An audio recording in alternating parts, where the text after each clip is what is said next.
چوتھی زندگی شروع ہو گئی، عالم برزخ۔ وہ زندگی ہے، موت نہیں ہے، اس کو تو سب مانتے ہیں۔ عذاب قبر ہم مانتے ہیں، قرآن سے ثابت ہے۔ بعض لوگ یہ سمجھتے ہیں کہ شاید قرآن میں ذکر نہیں ہے، غلط بات ہے، لیکن میرے پاس زیادہ وقت نہیں ہے۔ برزخ کے اندر زندگی کی ایک کیفیت ہے، اس کے اندر جیسے کہ ہمارے یہاں بڑی ویسے چھڑ گئی ہیں۔ حضور کی زندگی کیسی ہے؟ آیا ایسی ہے جیسے دنیا میں تھی یا اس سے کچھ مختلف ہے؟ تو میں کہا کرتا ہوں دنیا کی زندگی تو اتنی اچھی زندگی نہیں ہے، حضور کو جو زندگی ہے عالم برزخ میں، اس کا تو ہم تصور بھی نہیں کر سکتے۔ اس عالم برزخ میں کہا گیا شہداء کو وَلَا تَقُولُوا لِمَن يُقْتَلُ فِي سَبِيلِ اللَّهِ أَمْوَاتٌ بَلْ أَحْيَاءٌ وَلَٰكِن لَا تَشْعُرُونَ۔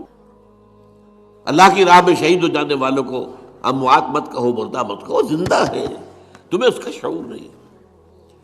ہمیں شہداء کی زندگی کا شعور نہیں، پھر صدیقین اوپر ہے، پھر انبیاء ان کے اوپر ہے، پھر رسول ان کے اوپر ہے، سب سے اوپر سید المرسلین ہے۔ کیا زندگی ہوگی، ہم کیا تصور کر سکتے ہیں؟ ما لا عین رأت ولا اذن سمعت ما خطر علی قلب بشر۔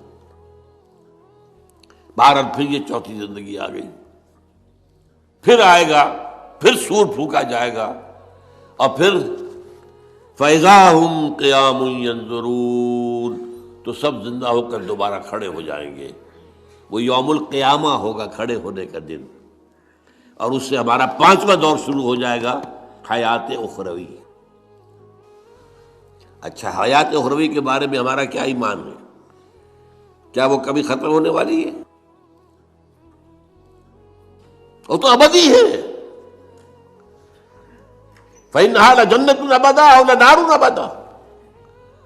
یہ پوری زندگی تو زندگی کتنی بڑی ہو گئی۔ تو اسے پیمانہ امروز و فردا سے نہ ناپ، جام نہ پہم دواں، ہر دم جواں ہے زندگی۔ البتہ ایک کام کیا کیا ہے اللہ نے، یہ جو دو موتوں کے درمیان زندگی آئی ہے، پہلی موت جو کہ ہم عالم ارواح سے، اس کے بعد سلا دیے گئے، موت آ گئی نا، پھر اللہ نے زندہ کیا۔ پھر جو ہماری موت آنے والی ہے، میری اور آپ کی، ان دو موتوں کے درمیان ایک زندگی کا حصہ کٹ گیا اس میں سے۔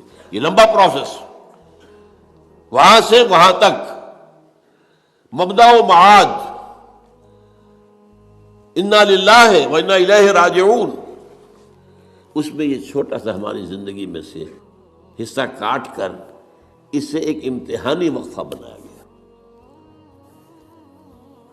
خلق الموت والحیات لیبلوکم ایکم احسن عملا۔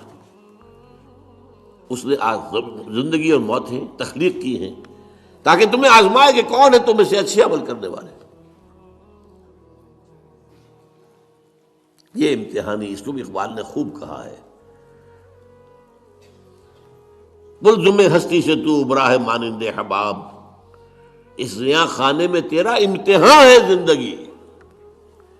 اب امتحان 3 گھنٹے کا بھی ہوتا ہے تو وہ 30 سال کا بھی ہو سکتا ہے۔ یہ تو ایک کوانٹیٹیو ایلیمنٹ ہوا، امتحان امتحان ہے، ٹیسٹنگ از ٹیسٹنگ۔ یہ حیات دنیاوی امتحان ہے، ملزم ہستی سے تو ابرا ہے مانند حباب، اس زیاں خانے میں تیرا امتحان ہے زندگی۔ اس کے بعد جب ہمیں دوبارہ اٹھا دیا جائے گا، حساب کتاب ہوگا، اعمال کا جزا و سزا کے فیصلے ہوں گے، اور پھر یہ جنت اور یہ دوزخ۔ وَإِنَّهَا لَجَنَّةٌ أَبَدًا أَوْ لَنَارٌ أَبَدًا۔ یہ حیات ایک ایمان باللہ اور ایمان بالآخرہ، ایمان بالآخرہ کے ضمن میں پورے حیات انسانی کا ایک تصور جو ہے سامنے لانا ضروری ہے۔ اب آئیے،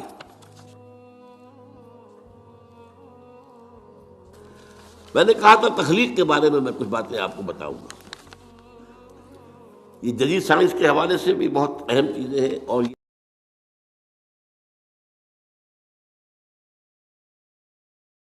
یہ قرآن کے حکمت اور فلسفے کے لیے۔ بدقسمتی ہماری یہ ہے کہ ہمارے جو فلسفی مسلمان ہوئے، ابن سینا ہو، فارابی ہو، کندی ہو، جو متکلمین ہوئے جنہوں نے عقل سے کام لے کر قرآن کی تفسیریں کی ہیں، امام راغب میں بہت بڑے مقام پر ہیں، اور ہیں بہت ہیں. کچھ صوفی مزاج صوفی ہے، فلسفی ہے. ان سب نے اپنی زیادہ تر گفتگو کا دار و مدار یونانی حکماء اور فلاسفہ کی بات پر رکھی ہے. سقراط اس کا شاگرد، افلاطون اس کا شاگرد ارسطو. ہمارے متکلمین، ہمارے فلاسفہ سب ارسطو کے شاگرد. ہمارے صوفیہ اکثر و بیشتر افلاطون اور پروٹائنس فلاطینوس ان کے شاگرد. لہذا مولانا روم نے بڑا شکوے کے انداز میں کہا تھا، چند خوانی حکمت یونانیہ. تم کب تک یونانیوں کی حکمت پڑھتے رہو گے، یونانیوں کا فلسفہ پڑھتے رہو گے، یونانیوں کی میٹا فزکس، یونانیوں کی منطق. چند خوانی حکمت یونانیہ، حکمت قرآنیہ راہم بخواں. کبھی ذرا قرآن مجید میں جو حکمت دی گئی ہے، جو فلسفہ دیا گیا ہے، جو حقائق بیان کیے گئے، کبھی ان پر توجہ کرو. اللہ تعالیٰ توفیق دے. میری دلی آرزو ہوگی کہ آپ میں سے جو ذہین لوگ ہیں، ظاہر بات ہے کہ یہ میدان ہر شخص کا نہیں ہے. حضور صلی اللہ علیہ وسلم کا جو افرادی انفرادی سطح پر انقلاب برپا کرنے کا پروسیس ہے، 4 الفاظ ہیں اس میں ٹاپ پر آتا ہے حکمت. یتلو علیہم آیاتہ ویزکیہم ویعلمہم الکتاب والحکمہ. حکمہ یہ تعلیم محمدی صلی اللہ علیہ وسلم، تربیت نبوی صلی اللہ علیہ وسلم، اس کی سب سے اونچی منزل ہے تعلیم حکمت. تو ظاہر بات ہے کہ ہر شخص اس کا اہل نہیں ہوتا. یہ اللہ تعالیٰ نے ظاہر بات ہے سب کو ایک جیسا نہیں بنایا ہے. جسمانی قوتوں کے اعتبار سے بھی فرق و تفاوت ہے، ذہنی صلاحیتوں کے اعتبار سے بھی فرق و تفاوت ہے. جن لوگوں کے اندر یہ فلسفہ اور حکمت کا ذوق ہو وہ اس معاملے میں آئیں، سوچیں، پڑھیں. میری یہ چند باتیں ہو سکتا ہے کہ ان کے لیے چشم کشا ثابت. وہ کتاب اس وقت میری جو ہے ایجاد و ابداع عالم، وہ آؤٹ آف پرنٹ ہے، موجود نہیں ہے. انشاءاللہ جلدی ہی پرنٹ کروا لیں گے دوبارہ. دیکھیے تخلیق کا مرحلہ اول عالم امر ہے. اللہ کا ایک حکم کن. انما امرہ اذا اراد شیئا ان یقول کن فیکون. اس کن سے ایک نور پیدا ہوا ہے، ویری سٹل، لطیف، حرارت کوئی نہیں، خلق نور. یہ نور اللہ، یہ پہلی شے ہے جو پیدا ہوئی ہے. حکم ایک کن، یہ عالم امر ہے. اس نور سے پیدا کیے گئی تمام ارواح انسانیہ، تمام ملائکہ. ملائکہ کے بارے میں حدیث موجود ہے، قرآن مجید میں ذکر نہیں ہے، حدیث میں ہے. حضرت عائشہ رضی اللہ تعالی عنہ سے مسلم شریف کی روایت ہے کہ ان اللہ خلق الملائکہ من نور. یہ عالم امر ہے پہلے جو پیدا کیا گیا ہے. ایک نور، بسیط نور، لطیف نور. اس نور سے ارواح انسانیہ. انہی میں ایک روح محمد بھی تھی نا، جس کو نور محمد بھی کہا جا سکتا ہے. یہ لفظ جو ہمارے یہاں کہا جاتا ہے نور محمدی، نور اس لیے کہ روح نورانی ہے، ملائکہ نورانی ہے. اللہ نے فرشتوں کو نور سے پیدا کیا. اچھا، اب اس تخلیق کا دوسرا مرحلہ آیا. یہ پہلی تخلیق جو میٹا فزیکل ورلڈ کی ہے، دوسری تخلیق ہے فزیکل ورلڈ. ایک اور امر کن، اور اس سے ایک بگ بینگ پیدا ہو. یہاں سے سائنس شروع ہوتی ہے. اس لیے کہ وہ جو پہلا معاملہ ہے وہ سائنس کے دائرے سے باہر کا ہے. ارواح ہو، ملائکہ ہو، کچھ سائنس کے دائرے سے باہر. وہ عالم امر ہے. یہ عالم خلق شروع ہوا ہے. اب اور عالم خلق اور عالم امر میں ایک بڑا بنیادی فرق جان لیجئے.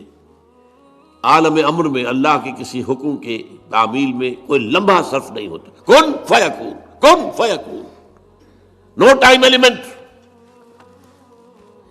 یہی وجہ ہے فرشتے کو عرش سے زمین تک آنے میں کوئی وقت نہیں لگتا، روح کو بھی کوئی وقت نہیں لگتا. یہ بیانڈ دس فزیکل ورلڈ ہے نا. تو میٹا فزیکل ورلڈ کا سے تعلق ہے ان کا، یہ عالم امر سے ہے. امر میں وقت نہیں لگے گا قطعاً، خلق میں وقت لگے گا لازماً.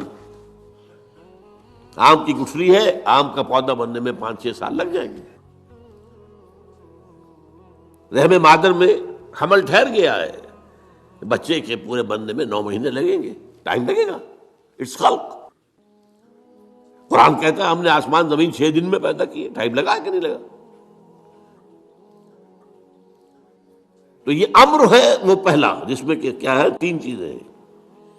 اللہ کا نور جو بہت لطیف ہے، وہ خزانہ ہے، اسی سے بنی ارواح انسان کی، اس سے بنے فرشتے. اور چوتھی چیز نوٹ کیجئے، وحی بھی عالم امر سے متعلق ہے، اس لیے کہ وہ ایک کمیونیکیشن ہے بٹوین روح انسانی یا روح نبوی اور الروح القدس. جبرائیل کون ہے؟ فرشتہ. روح محمدی یہ بھی نوری، وہ بھی نوری. یہ ان دونوں کا کمیونیکیشن ہے وحی. لہذا اس کا تعلق بھی عالم خلق سے نہیں ہے، عالم امر سے. بہت پیارا شعر کہیں کہا ہے، کس کیفیت میں کہا ہے میں نہیں سمجھ سکتا. نغمہ وہی ہے نغمہ کہ جس کو روح سنے اور روح سنائے. روح محمدی نے سنا ہے، اس کان سے نہیں سنا حضور نے. یہ نوٹ کر دیجئے، کبھی پڑھیے حقیقت وحی نامی کتاب مولانا سعید احمد اکبر آبادی کی. وحی کی حقیقت کیا ہے؟ وہی براہ راست قلب پر جاتی ہے، اس کان کے واسطے سے نہیں جاتی.